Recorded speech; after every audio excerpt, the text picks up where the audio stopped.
Teacher question প্রশ্ন ফাঁকে থাকে আমরা হোয়াটসঅ্যাপ গ্রুপে আমরা অনেক স্টুডেন্ট এবং টিচার ইনভলভ হয়েছি। তার মধ্যে আমরা বাকির একজন টিচার যার নাম আনন্দ ম্যাথের টিচার। তো ওইটার সূত্র ধরে প্রথমে আমরা আসলে ওই কোনখানকার টিচার জানতে পারি না, আমরা পুলিশের টেকনিক্যাল টিমের মাধ্যমে জানতে পারলাম উনি আমিনা বাকির টিচার, এবং সে ওই ফোন নাম্বারটা ইউজ করে না, মানে সে শুধু হোয়াটসঅ্যাপটা ইউজ করে আর নর্মাল ওই ফোন নাম্বার বন্ধ থাকে। তো ওনাকে ওইভাবে সার্চ করতে পারি নাই। তো যখন আমি শিওর হলাম উনি আমিনা বাকির টিচার, আমি আমিনা বাকিতে চলে গেছি।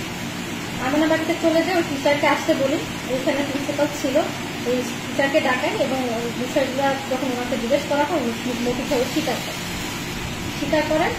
এবং যখন উনি স্বীকারোক্তি দেন তখন মোবাইল কোর্ট যে পাবলিক পরীক্ষা 1980-তে তাকে জেল দিয়েছে, 7 দিনের জেল দিয়েছি এবং 2000 টাকা জরিমানা করেছে।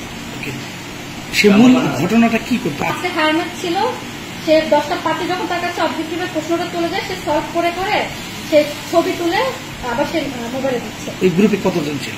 ওই গ্রুপে নিয়ার অ্যাবাউট প্রায় 50 জনের মতো আছে। 50 জন। আর এই প্রশ্নটা হচ্ছে ওই আজকে যে পরীক্ষক ছিলেন, পরীক্ষক তো ধরে ঘুরছে আমার ট্যাগ অফিসার। কে ছিলেন? ট্যাগ অফিসার ছিলেন আমাদের হচ্ছে ফিশারিজ অফিসার এবং এটিও আছে, ওনারা ধরেছেন। আরেকটা বিষয় ধরলো কিভাবে, এই প্রক্রিয়াটা ওরা বুঝলো কিভাবে? প্রথমত মোবাইল তো আমরা প্রত্যেক সময় আমার ট্যাগ অফিসার সার্চ করে, মোবাইল সার্চ করতে গিয়ে যখন মোবাইল হাতে নাতে ধরা পড়ে শিক্ষকের না বাচ্চাটা যে স্টুডেন্টটা ইনভলভ ওই গ্রুপের সাথে ওই মোবাইলটা ধরে আমরা সার্চ করতে যাচ্ছি, তখন হোয়াটসঅ্যাপ গ্রুপ পেয়েছে। ও মোবাইলটা নিয়ে গেছিল পরীক্ষার হলে, এবং আমি মোবাইলটা নিয়ে গেছিল, মোবাইল ধরা পড়ছে, মোবাইল সিজ করতে যাই, মোবাইল সার্চ করতে যাই, তো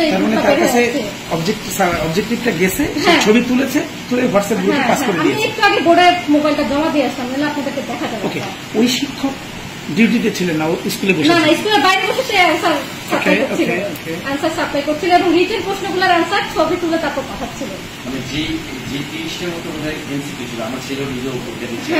এটা কোন কেন্দ্র থেকে পাইলেন আপনি? কোন কেন্দ্র থেকে? পাইলট স্কুল থেকে।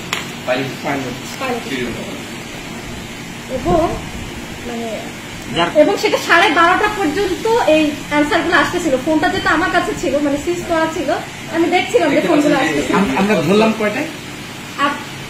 আমরা প্রায় ধরেছি 11:30। 11:30 দিকে আমার কাছে ফোন আসছিল। 11:30 আমরা ফোন নাম্বার কালেক্ট করে আমরা আগে টেকনিক্যাল টিম যারা ইনশিওর হয়েছে লোকটা কে, আমার নামে এই টিচারটা কে, ওসি সাহেবের মাধ্যমে আমরা জানতে পারলাম মনে হচ্ছে ওইখানকার টিচার। ওটা বের করতে আমার বের হয়ে সময় যার কাছে ফোনটা পেলেন স্যার, যে শিক্ষার্থীর কাছে, তাকে সে হচ্ছে এজেড স্কুলের একটা স্টুডেন্ট। আচ্ছা, মানে পরীক্ষা হলে নিয়ে গেছে। হ্যাঁ, শিক্ষার্থী হচ্ছে AZ residential model. AZ residential, okay spell করা হয়েছে, দুজনকে স্পেল করা হয়েছে ওখানে। এর মধ্যে এজেড এর একটা, আরেকটা হচ্ছে অন্য কোন স্কুলের জানো, ওকে আমরা ওই আরেকটা বাচ্চাকে স্পেল করা হয়েছে, সে বই দেখে লিখছিল, ওটা কেউ যাবে, কিন্তু এজেড কে স্পেল করা হচ্ছিল ওর কাছে মোবাইলটা ছিল। এজেড এর বাচ্চার হোয়াটসঅ্যাপে আমিনা বাকির টিচারের টিচারদের সাথে ওই গ্রুপটা, ওই যে প্রশ্ন, এটা হচ্ছে যে একটা মনে করেন ওদের সাথে একটা চুক্তির মতো করে হয়। হ্যাঁ, ওই শিক্ষককে কোনো জিজ্ঞাসাবাদ করে? হ্যাঁ, ওই শিক্ষক স্বাভাবিকভাবে স্বীকার করছে আমি ভুল করছে, হ্যাঁ আমি প্রশ্ন সলভ করে দিই। কিন্তু টাকা নেয় না? হ্যাঁ, টাকা নেওয়া বিষয় করে না। এবং তার কাছে আমি বারবার জিজ্ঞেস করতেছি যে এখানে আপনাদের সাথে আর কে ইনভলভ, এখানে এজেডের আরেকটা টিচার ইনভলভ। কোনো কি মামলা টামলা হবে? এটা শেষ, আর এই পর্যায়ে আছে। তাহলে বিভাগীয় ব্যবস্থা ওখানে আমরা বাকি প্রিন্সিপালকে জানানো হয়েছে, এডিসি শিক্ষা স্যারকে জানানো হয়েছে, স্যার হচ্ছে যে হয়তো স্কুল কর্তৃপক্ষ তার বিরুদ্ধে ব্যবস্থা নেবে। কিন্তু